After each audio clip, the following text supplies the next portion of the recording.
ఆకు ఒక్కతో నువ్వు ఒకటంటే పోక చెక్కతో నేరెండంట అన్నటువంటి చందంగా ఉంటుంది మోడీ పద్ధతి. మంచికి మంచి, చెడుకి చెడు. ఇంతకుముందే నేను చెప్పాను, మొన్న చైనా వాడు ఓ వాటర్ బాంబు పెడుతున్నాడంటే వాడికంటే ముందే మనం ఆలోచించాం, వాడు ఏం చేయబోతున్నాడో తెలిసి దానికి తగ్గట్టుగా మనం ఇక్కడ రిజర్వాయర్ కట్టబోతున్నాం అన్నటువంటి. ఇప్పుడు అదే విషయాన్ని హైలైట్ చేసుకొచ్చారు.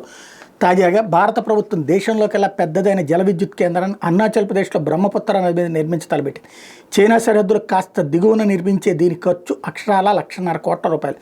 ఈ ప్రాజెక్టులో భాగంగా ఏకంగా 325 టీఎంసీల నీటిని నిల్వ చేసే రిజర్వాయర్ని కట్టబోతున్నారు. నిజానికి పర్యావరణ పరంగా ఆలోచిస్తే ఈశాన్య రాష్ట్రాల అంత పెద్ద జల విద్యుత్ ప్రాజెక్టు ఏమాత్రం ఆమోదయోగ్యం కాదు. కానీ ఎగువన చైనా నిర్మిస్తున్న మరో అతిపెద్ద జల విద్యుత్ కేంద్రం నుంచి దిగువన బ్రహ్మపుత్ర నదీ పరివాహక ప్రాంతాలు ఎదురయ్యే ముప్పుని నుంచి కాపాడుకోవాలంటే జల విద్యుత్ కేంద్రం నిర్మించక తప్పదు. చైనా సరిగ్గా భారత్ సరిహద్దుల్లో తలపెట్టిన రిజర్వాయర్ను ఈశాన్య రాష్ట్రాలపై సంధించిన వాటర్ బాంబుగా పరిగణిస్తున్నారు.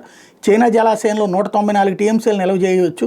దీని మీద 60,000 మెగావాట్ల జల విద్యుత్ కేంద్రాన్ని కూడా నిర్మిస్తున్నారు. చైనా చెప్తున్న కారణం జల విద్యుత్ అయినా ఇరు దేశాల మధ్య యుద్ధం వచ్చినప్పుడు చైనా ప్రతీకార చర్యలో భాగంగా ఈ డ్యామ్ గేట్లు ఎత్తేస్తే అరుణాచల్ ప్రదేశ్, అస్సాం రాష్ట్రాల్లో వేల ఊళ్ళు కొట్టుకుపోతే దాన్ని ఎదుర్కోవడానికి దిగువన పరాంగ్ అనే ప్రాంతంలో భారత్ ఏకంగా 325 టీఎంసీల నిల్వ సామర్థ్యంతో రిజర్వాయర్ నిర్మిస్తోంది. దీనివల్ల చైనా ఒకేసారి తన డ్యామ్ని ఖాళీ చేసిన దిగువన భారత్ నిర్మిస్తున్న జలాశయం మొత్తం వరదను కాచుకోగలదు అన్నటువంటి వార్తని ఇప్పుడు హైలైట్ చేశారు. మనం నా వీడియోలు ఫాలో అయ్యే వాళ్ళకైతే గత వారం 10 రోజులు ఎన్నోసార్లు చెప్పే విషయం.